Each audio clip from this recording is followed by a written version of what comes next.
ถ้าเรายังรู้สึกเ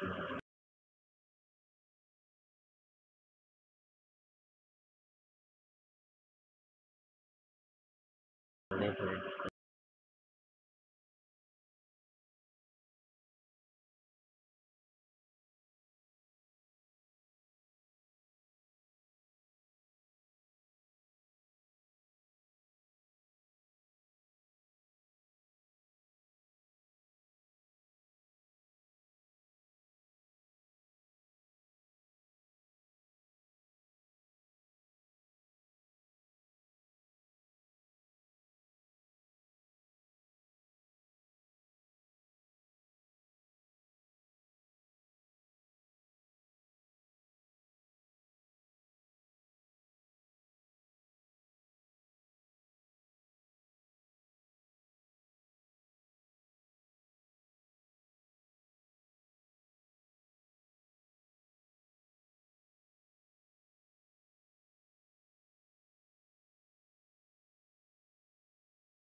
T-Series is just a few subscribers away.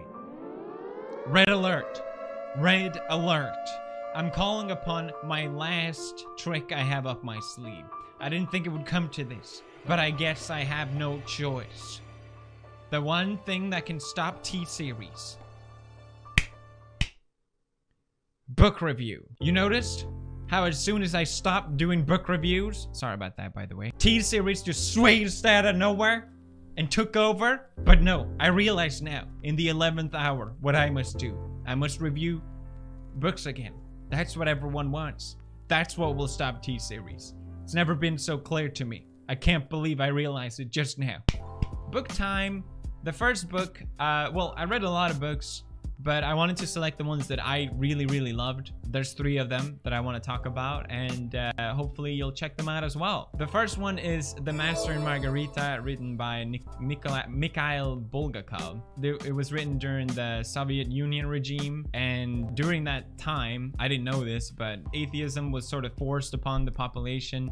It was forced in schools, and people were generally harassed into becoming atheists. So this novel is sort of an answer to that. A lot of Russian books I've read so far are features themes around Christianity, but I think it's safe to say I never read a book like this. It's a black satire. It's a black satire comedy around Christianity.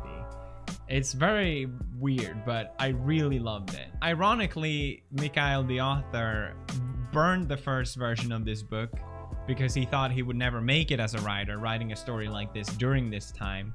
And he wasn't wrong, because when he actually finished it 10 years later, he died shortly after, so it's nothing funny about that. And it wasn't published until 26 years after that, so it took a while, but it was recognized as a masterpiece, and it really is. The story follows a mysterious character who visits a group of writers sitting in a park during an autumn afternoon, and this mysterious character is a professor in black magic. These group of writers are obviously curious who he is, and they suspicious that he might be a spy, and he gets mistaken for one. This mysterious character is the devil reincarnated and named in the book Voland. All the writers are atheists, and Voland describes the second setting of the story, which is in Jerusalem during the Pontius Pilate trials. Everyone knows about this, the trials about the execution of Jesus. The writers almost say, oh, it's possible that this never happened. It's possible that Jesus never existed. And Voland sort of smugly describes this event as if he was actually there, which is obviously impossible. Voland also predicts that one of the writers' head will come off in an accident. And this, of course, gets brushed off, but later becomes true and get witnessed by one of the other writers, Ivan. Ivan goes absolutely crazy trying to pursue Voland, trying to capture him in absolute madness, absurdity, and comedy.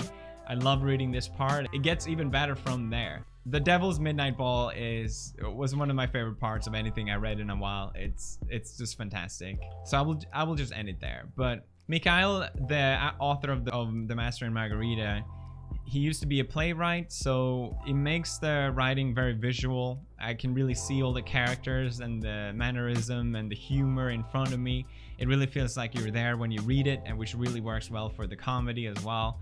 I laughed out a lot of times reading this book, and all this is really put together in a masterful story. It's a story that blends history with the author's own stories that he lived through and his own strides. It's a perfect balance, I think, of good and evil, and I really loved it. It was actually recommended by one of you guys, so I read one of the comments saying in another book review saying, oh, I think you're really gonna love this book, and you were right, so thank you very much. The Master and Margarita, 5 out of 5.